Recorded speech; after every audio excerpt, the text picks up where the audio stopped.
Hey guys, in this video I want to talk about the 9 top superfoods on the planet, okay? We're going to talk about kale first. Now kale is very bitter. Anything bitter is really good for your liver in removing fat from the liver, in decongesting the gallbladder, making more bile.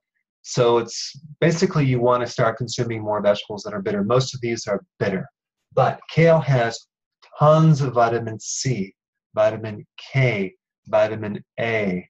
But mainly what it will do is it helps to slowly clean and detoxify your liver. All right?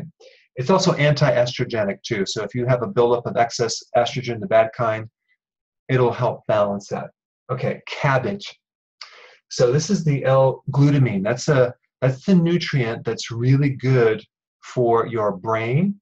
It's good for the heart. It's good for the muscle. It's good for leaky gut.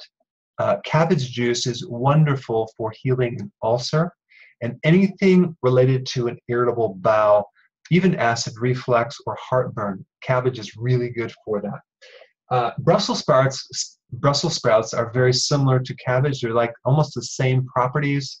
But what's interesting about Brussels sprouts is they do not have any negative effects on your thyroid, because sometimes the cruciferous vegetables are apparently bad for your thyroid because they deplete iodine. Well, you'd have to eat a lot of them, but what I like to do is I just like to recommend having some sea kelp with these vegetables, and then you're good to go. But Brussels sprouts have all the effects that cabbage has, but without the thyroid negative aspects, okay? So now we get to the radish. Radish is really high in sulfur. So it's really good to help detoxify the liver, specifically chemicals and poisons that are actually in the liver. It helps to eliminate them. It supports something called phase 1, phase 2 detoxification, which basically you take a poison and turn it into a water-soluble particle, so it's eliminated safely through the body.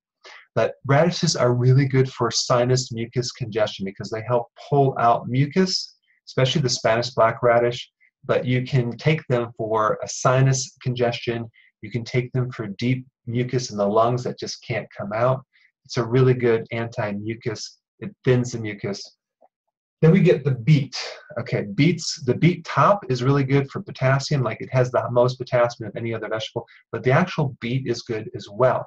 Why? Because beet is loaded with nitric oxide, and nitric oxide is good for decreasing tension in the arteries, decreasing blood pressure, helping increase testosterone and balancing out estrogens. So that's just one of the many functions, but it's really good for the liver and the gallbladder. Then we get asparagus. Asparagus has not just fiber to feed the colon, but it's very anti-anxiety. It's good for relaxation. It's good for stress.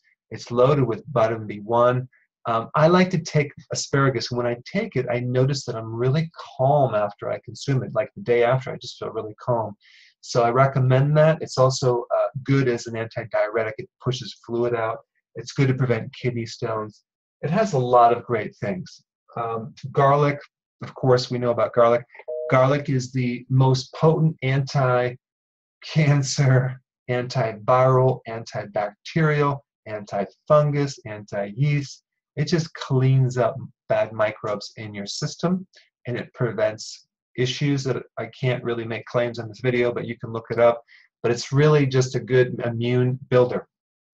Turmeric is a powerful anti-inflammatory agent. It's good for the brain. It's considered an anti-aging nutrient, okay? And then we have parsley. Parsley is another one of my favorites. It's kind of like the garnish that no one eats, but parsley has more vitamin A than kale. It has 3 times the vitamin C to oranges. It has twice the iron spinach has. So it's like a superfood. It has massive amounts of vitamin K. So I will take the parsley, combine it with kale, with lemon juice, and make my kale shake like that. But it's very bitter, good for the liver. But these are the top superfoods that I think are the absolute best ones on the planet. So hope you enjoy this. Now the time is to apply this information and start eating these foods. I'll see you in the next video.